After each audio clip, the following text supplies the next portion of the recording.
Bridgerton season 4 is currently out, and there's some things that we have to talk about from a licensed therapist perspective regarding part 1.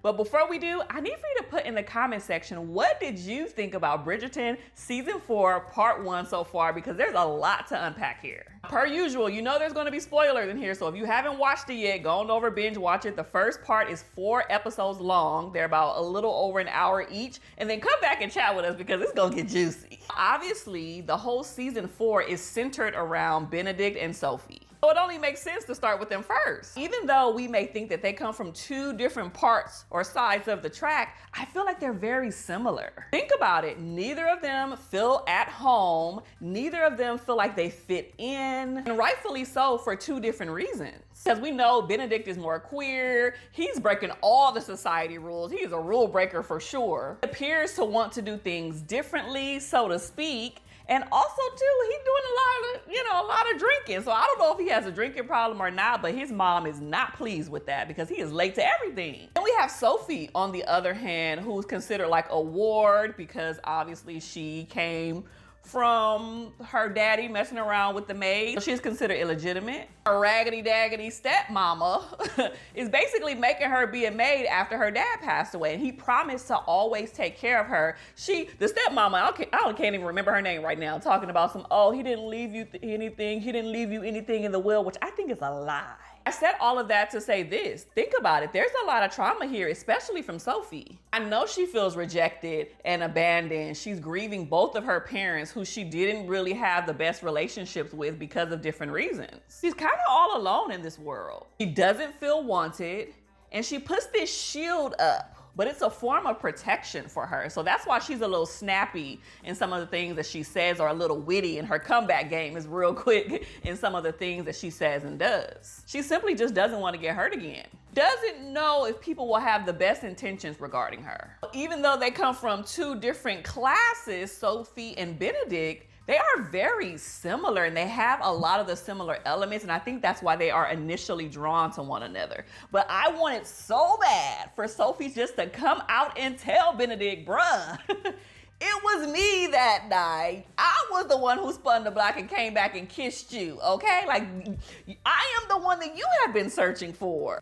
But she hasn't yet. And I get why she hasn't, right? Because obviously the Bridgertons are more of a well-to-do class, right? And she's considered or known as the maid. And when he told her like, oh, I want you to consider being my mistress, that was a slap in the face because she needs to be being your wife at this point. But before we move on, it has come to my attention that only about 4 to 5% of you guys who watch my videos are subscribed to my channel, and we got to get that number way up. So if you are enjoying this one or any of my other videos, please do not hesitate to hit that subscribe button and hit the notification button as well, because that does help me to create videos and content and reviews like this for you every single week. So let's get back to it. The second thing we have to talk about is sex. Let's talk about sex, baby. Hey, let's talk about you. And we have to talk about it because there was this thread throughout part 1 of season 4 that I couldn't ignore. I've talked about this in my other reviews from the previous seasons in regards to sex, sexuality, sexual orientation,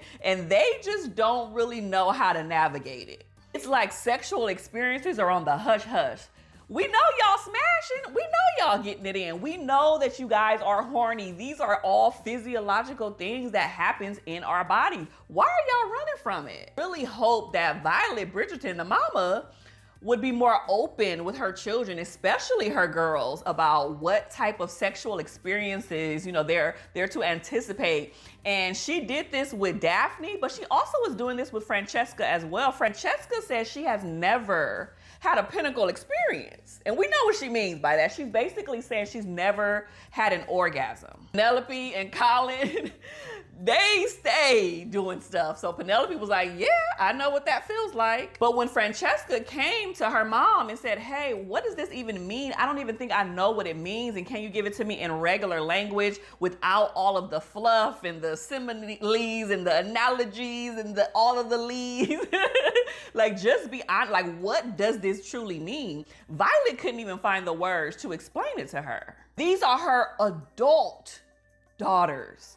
And these are her adult daughters that are married. So if your own mother can't prepare you for what to expect in motherhood and as a wife, how do you expect them to know? Charlotte Bridgerton had like 8 kids. Girl, you should have been having this conversation with all of your girls and your boys, but that's a different conversation for another day because we know there's double standards in the society when it comes to men and women, especially regarding sex. For someone like Violet, who is basically, if we're going to be honest, horny herself, right? She hasn't really been with anybody since her husband passed away, and she wants to be touched. She wants Lord Marcus to, have a little relationship with her sexually. You would think she would be more open with her girls because she's experienced some of the same things in her own body that she wants to experience again. She wants to have an orgasm. She wants to experience the pinnacle, as they are calling it. And so for Francesca and Daphne and Penelope and all of these women to be longing for a greater explanation of those things, somebody have to be honest enough to tell them. What I saw with Violet Bridgerton was her own sexual discovery happening, right? Like, think about it. She's a widow. Her husband passed away. She hasn't had sex in a long time. She wants to have sex. She's met Lord Marcus, who is clearly into her. Okay, they are vibing out hardcore. And she wants to be intimate with him, but she wants to be discreet about it. She doesn't want her children to find out. And, she doesn't really want the public to know that she's potentially interested in Lord Marcus. What we saw was her question her self-esteem. She mentioned when having the conversation with him, which I loved how she had the conversation with him. I think he came to her house and she was like, look, I do want to do this, but I got to get some things off my chest. I done had like 8 kids. My body is not the way that it used to be. I'm uncertain if I even know how to do this, even though I really want to do this. It's been a long time. I don't want my kids to find out. I don't want any blowback from this. And Lord Marcus was patient and kind. And he was like, we'll go at your pace.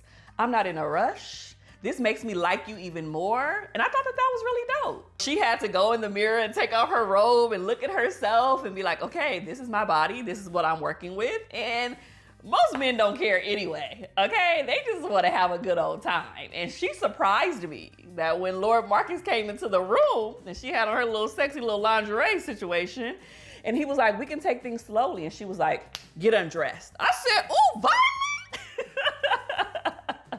Violet is not playing any games, okay? And I love the fact that they included that because it's showing older women, widowed women, or maybe even someone who could potentially be divorced, that they can reclaim their love life and their sexuality, and it's not too late for them, even though you may be considered older. The last thing that I want to talk about before I give my final thoughts on this is the relationship or the friendship between Lady Danbury and Queen Charlotte. Y'all know I love Queen Charlotte. I'm gonna put my review up here and put it in the comment section. If you have not watched my review on Queen Charlotte, you should, because it is tea. Clock it, as the kids say. This is a very interesting friendship, and I love that they included this dynamic in here as well. We have 2 older women who are in different phases of their life and of their journey who need each other in a very different way. Lady Danbury is tired, okay? She's basically saying, I want to retire. I want to go back home. I want to visit my childhood home. I want to travel. I want to explore. I want to live my life. I don't want to just be sitting up here